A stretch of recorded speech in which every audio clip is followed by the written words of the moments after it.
더불어민주당이 추진하는 사법개혁 5대 의제에 맞서 대법원이 전국 법원장 회의 소집을 검토하며 전국 판사들의 의견을 수렴하기 시작했습니다. 이는 사법부 역사상 매우 이례적인 움직임으로 입법부와 사법부 간의 본격적인 대립 구도가 형성되고 있다는 신호로 해석됩니다. 천대엽 법원행정처장은 지난 1일 법원 내부망인 코트넷의 법원장 커뮤니티에 사법개혁 논의와 관련해 드리는 말씀이라는 제목의 글을 게재했습니다. 이 글을 통해 전국 법원장들에게 민주당의 국민중심 사법개혁 특별위원회가 추진 중인 사법개혁 5대 의제에 대한 대법원의 공식 입장을 상세히 공유했습니다. 이번 움직임의 배경을 이해하기 위해서는 민주당이 추진하는 사법개혁의 구체적인 내용을 살펴봐야 합니다. 민주당의 사법개혁 5대 의제는 첫째, 현재 대법원장을 포함해 14명인 대법관을 30명으로 대폭 증원하는 것입니다. 둘째, 대법관 후보 추천위원회의 구성을 다양화해서 법조계 외부 인사들의 참여를 확대하겠다는 것입니다. 셋째, 현행 법관 평가제도를 개편해서 더욱 투명하고 객관적인 평가 시스템을 구축하겠다는 계획입니다. 넷째, 하급심 판결문 공개를 대폭 확대해서 사법 투명성을 높이겠다는 방안입니다. 다섯째, 압수수색 영장 발부 시 사전 신문제를 도입해서 영장주의를 더욱 강화하겠다는 것입니다. 이 중에서도 가장 논란이 되고 있는 것은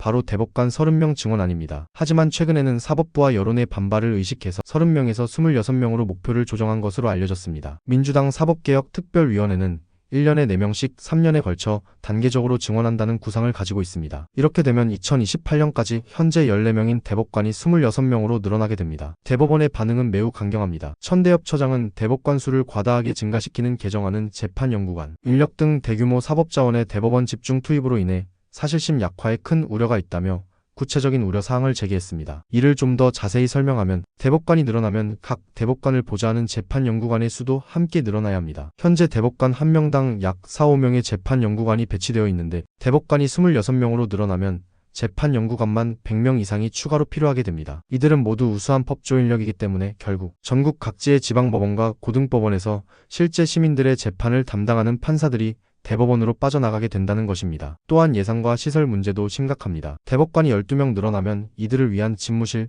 재판연구관실, 각종 부대시설 등을 새로 마련해야 합니다. 서초동 대법원 청사는 이미 포화 상태에 가까워서 대규모 증축이나 별관 건설이 불가피한 상황입니다. 이에 따른 예산 부담도 수백억 원에서 수천억 원에 이를 것으로 추정됩니다. 더욱 근본적인 문제는 대법원의 기능과 역할에 관한 것입니다. 상고제도 개선의 필요성은 공감하지만 사법제도와 상고심 구조 개편은 국민의 권리 의무 및 헌법상 재판, 청구권에 미치는 영향이 매우 크고 일단 바뀌면 불가역적이게 되므로 국민을 위한 바람직한 상고심 모습에 대해 신중하고 충분한 논의를 통해 방향을 설정하고 대법관 증원의 규모와 시기를 정할 필요가 있다는 것이 대법원의 입장입니다. 현재 대법원은 사실심 재판이 아닌 법리심 재판을 담당합니다. 즉, 사실관계를 새로 확인하는 것이 아니라 하급심에서 법을 올바르게 적용했는지, 법 해석에 오류가 없었는지를 심사하는 것이 주된 역할입니다. 따라서 대법관의 수를 늘린다고 해서 재판 속도가 획기적으로 빨라지거나 국민들이 체감하는 재판 서비스가 크게 개선되지는 않을 것이라는 게 사법부의 판단입니다. 오히려 대법관이 너무 많아지면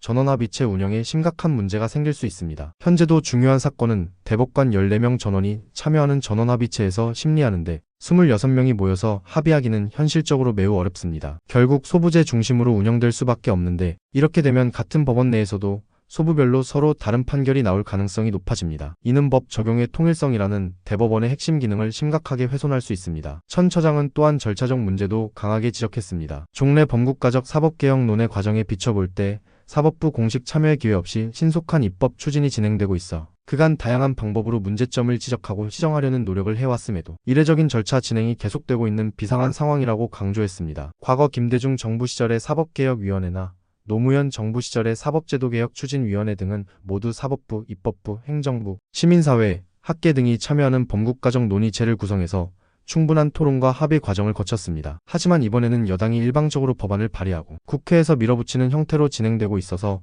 민주주의적 절차에 어긋난다는 것입니다. 무엇보다 헌법상 삼권 분립의 한 축인 사법부의 구조를 개편하는 경우에는 법관, 사회의 의견 수렴을 거쳐 사법부의 공식적인 의견이 제출될 필요가 있다는 대법원의 주장은 헌법적 관점에서도 타당성이 있습니다. 삼권 분립의 원칙에 따라 사법부의 독립성은 보장되어야 하는데 입법부가 사법부의 의견을 전혀 듣지 않고 일방적으로 사법부 구조를 바꾸는 것은 권력 분립 원칙에 위배될 수 있다는 것입니다. 이에 따라 대법원은 이례적인 대응에 나섰습니다. 조만간 법원장님들의 의견을 듣는 자리를 갖고자 검토하고 있다며 전국 법원장 회의 소집을 예고했습니다. 동시에 각 의제들에 대해서 법원장님들께서는 각 소속 법관들의 의견을 널리 수렴하여 주시길 부탁드린다고 요청했습니다. 전국 각급 법원에서는 즉시 움직임을 보였습니다. 서울고등법원, 서울중앙지방법원을 비롯해 전국의 고등법원과 지방법원에서는 소속 판사들에게 이메일을 통해 사법개혁 5대 의제에 대한 의견을 다음 주 초까지 제출해달라고 요청했습니다. 이는 사법부 역사상 매우 드문 일로 그만큼 사안의 중요성과 긴급성을 보여주는 대목입니다. 대구지법 관계자는 5대 의제에 대한 판사들의 다양한 의견을 수렴하고 있는 중이다며 아직 법원장 전체회 일정은 확정되지 않았다고 전했습니다. 하지만 법조계에서는 이르면 이번 주 안에 전국 법원장 회의가 열릴 것으로 예상하고 있습니다. 일선 판사들의 반응은 매우 격렬합니다. 일선 판사들은 입법부가 사법부 독립을 정면으로 침탈하고 있다. 해도 너무한다는 반응을 보이고 있다는 보도가 나오고 있습니다. 특히 젊은 판사들 사이에서는 정치권의 사법부 길들이기가 도를 넘었다는 목소리가 높다고 합니다. 하지만 판사들 사이에서도 온도차는 존재합니다. 일부 판사들은 현행 사법제도의 한계를 인정하면서 적절한 개혁의 필요성에는 공감하고 있습니다. 다만 현재와 같이 정치적 동기가 의심받는 상황에서 성급하게 추진되는 개혁에는 반대한다는 입장입니다. 민주당 측에서는 이러한 사법부의 반발에 대해 강하게 반박하고 있습니다. 백혜련 민주당 사법개혁특별위원회 위원장은 현재의 대법원 체제로는 국민의 재판받을 권리를 제대로 보장할 수 없다며 대법관 증원은 더 이상 미룰 수 없는 시급한 과제라고 주장했습니다. 실제로 통계를 보면 대법원에 접수되는 사건 수는 해마다 증가하고 있습니다. 2020년 약 1만 3천 건이던 접수 사건이 2023년에는 1만 5천 건을 넘어섰습니다. 반면 대법관 수는 1988년 이후 35년간 14명으로 고정되어 있어서 1인당 업무 부담이 계속 늘어나고 있다는 것이 민주당의 주장입니다. 하지만 이에 대해서도 사법부는 반박 논리를 가지고 있습니다. 대법원 사건 증가의 주된 원인은 상고심 제한 제도가 제대로 작동하지 않기 때문이라는 것입니다. 현행법상 상고는 원칙적으로 법령 위반을 이유로 하는 경우에만 가능하지만 실제로는 사실상 모든 사건에서 상고가 제기되고 있습니다. 따라서 대법관 수를 늘리기보다는 상고심 제한 제도를 강화하거나 상고, 각하 제도를 확대하는 것이 더 근본적인 해결책이라는 주장입니다. 국제적 비교도 흥미로운 관점을 제공합니다. 미국 연방대법원은 9명의 대법관으로 구성되어 있고 독일 연방헌법재판소는 16명입니다. 일본 최고재판소는 15명으로 우리나라와 비슷합니다. 프랑스 파기원 우리의 대법원에 해당은 민사부, 형사부, 사회부 등으로 나뉘어 있어서 단순 비교는 어렵지만 전체적으로는 100명 이상의 판사들이 근무하고 있습니다. 하지만 각국의 사법제도와 법원 구조가 다르기 때문에 단순한 숫자 비교만으로는 적정한 대법관 수를 판단하기 어렵다는 것이 전문가들의 지적입니다. 특히 우리나라는 사급심제로 지방법원, 고등법원, 대법원, 행정법원, 고등행정법원, 대법원을 채택하고 있어서 3급심제인 다른 나라들과는 구조적으로 다릅니다. 또한 민주당의 개혁안에는 비법조인도 대법관이 될 수 있도록 자격을 완화하는 내용도 포함되어 있습니다. 학식과 덕망이 있고 각계 전문 분야에서 경험이 풍부하며 법률에 관한 소양이 있는 사람이란 자격이 추가 신설됐다는 것입니다. 개정안은 또 대법원장을 포함한 대법관의 수를 기존 14명에서 30명까지 증원한다. 이 가운데 최대 3분의 110명을 변호사 자격이 없는 이들로 채운다는 내용을 담고 있습니다. 이에 대해 법조계에서는 강한 우려를 표하고 있습니다. 대법원은 최고법원으로서 어려운 법리 문제를 다루는 곳인데 법조 경험이 없는 사람들이 과연 그런 판단을 제대로 할 수 있을지 의문이라는 것입니다. 물론 다른 분야의 전문성을 가진 사람들이 참여해서 사법 판단의 다양성을 높일 수 있다는 장점도 있지만 대법원의 핵심 기능인 법령 해석과 법리 통일에는 부정적 영향을 미칠 수 있다는 우려가 큽니다. 해외 사례를 보면 미국의 경우 대법관 자격을 헌법이나 법률로 명시하지 않지만 실제로는 모든 대법관이 변호사 출신입니다. 독일은 법관 자격이 있는 사람만 헌법재판관이 될 수 있도록 엄격하게 제한하고 있습니다. 영국 대법원도 최소 15년 이상의 변호사 경력을 요구합니다. 이번 사태의 정치적 배경도 간과할 수 없습니다. 대법원이 이 대통령 공직선거법 사건 상고심에서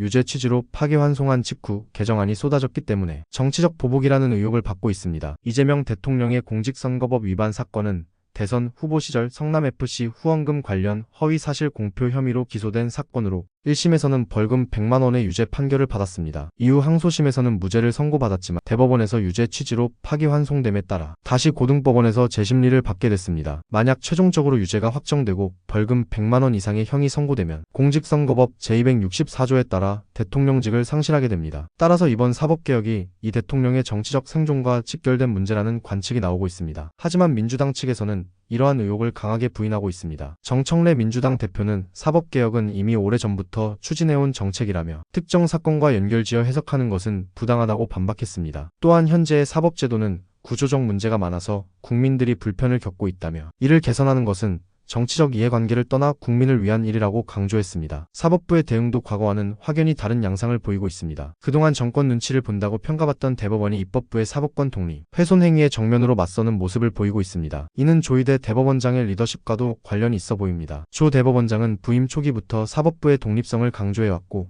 정치권의 압력에 굴복하지 않겠다는 의지를 여러 차례 피력해왔습니다. 조 대법원장은 국가 100년 대계가 걸린 문제라며 국민을 위해 바람직한 개편 방향이 뭔지 국회와 계속 협의하겠다는 입장을 밝혔습니다. 하지만 동시에 사법부의 의견을 무시하고 일방적으로 추진되는 개혁은 받아들일 수 없다는 강경한 메시지도 전달하고 있습니다. 전국법관대표회의의 움직임도 주목됩니다. 전국법관대표회의가 이재명 더불어민주당 대선 후보 파기환송심 선고를 둘러싼 법원의 정치적 중립에 대한 의심과 사법에 대한 신뢰 훼손 문제를 논의하겠다며 회의를 열기로 했지만 의결정 족수를 간신히 채운 것으로 확인됐습니다. 찬성 26표, 반대 70표로 임시회의 소집에 반대하는 목소리가 300가량 더 많았다는 것은 판사들 사이에서도 의견이 분분하다는 것을 보여줍니다. 이는 판사들이 정치적 논란에 휘말리는 것을 꺼려하는 경향이 강하기 때문으로 해석됩니다. 전국법관대표회의는 양승태 대법원장 시절 사법농단 사태를 계기로 만들어진 기구로 법관들의 자율적인 의견 표명 창구 역할을 하고 있습니다. 하지만 정치적으로 민감한 사안에 대해서는 신중한 접근을 선호하는 판사들이 많다는 것을 알 수 있습니다. 그럼에도 불구하고 의결정 족수를 채워서 회의가 소집된다는 것은 그만큼 현 상황을 심각하게 보는 판사들이 적지 않다는 의미이기도 합니다. 특히 젊은 판사들 사이에서는 사법부가 정치권의 압력에 굴복해서는 안 된다는 목소리가 높아지고 있다고 합니다. 앞으로의 전망은 불확실합니다. 민주당은 추석 전인 9월 25일까지 법원조직법 개정안을 본회의에서 처리하겠다는 계획을 세우고 있습니다. 국회에서 여당이 과반수를 차지하고 있기 때문에 법적으로는 충분히 가능한 일정입니다. 하지만 사법부의 강한 반발과 여론의 우려, 그리고 야당의 격렬한 반대 등을 고려할 때 쉽지만은 않을 것으로 보입니다. 특히 헌법재판소의 위헌법률 심판이 제기될 가능성이 높고 이 경우 법의 시행이 상당 기간 지연될 수 있습니다. 결국 이 문제는 우리나라 민주주의의 성숙도를 보여주는 시금석이 될 것 같습니다. 권력 분립의 원칙을 지키면서도 시대의 변화에 맞는 합리적인 개혁을 이루어낼 수 있을지 아니면 정치적 이해관계에 매몰되어 사법부의 독립성까지 훼손하게 될지는 앞으로의 전개 과정을 지켜봐야 할 것입니다. 무엇보다 중요한 것은 국민의 재판받을 권리와 사법, 서비스의 질을 향상시킨다는 본래의 목적을 잃지 않는 것입니다. 정치적 셈법이 아닌 국민의 관점에서 진정으로 필요한 개혁이 무엇인지 냉정하게 판단해야 할 때입니다. 지금까지 사법개혁 대응을 위한 법원장회의와 전국 판사 의견 수렴에 대해 전해드렸습니다. 발리오사 뉴스였습니다. 더 많은 심층 뉴스와 분석이 궁금하시다면 구독 버튼을 눌러주시고 이 영상이 도움이 되셨다면 좋아요도 부탁드립니다. 다음에도 더 알찬 뉴스로 찾아뵙겠습니다. 감사합니다. 출처로는 연합뉴스, 로엠비, 한국변호사신문, 매일신문, 법률신문, 한국경제, 경향신문, YTN, 중앙일보, 전주일보, MBC 등에서 이용하였습니다.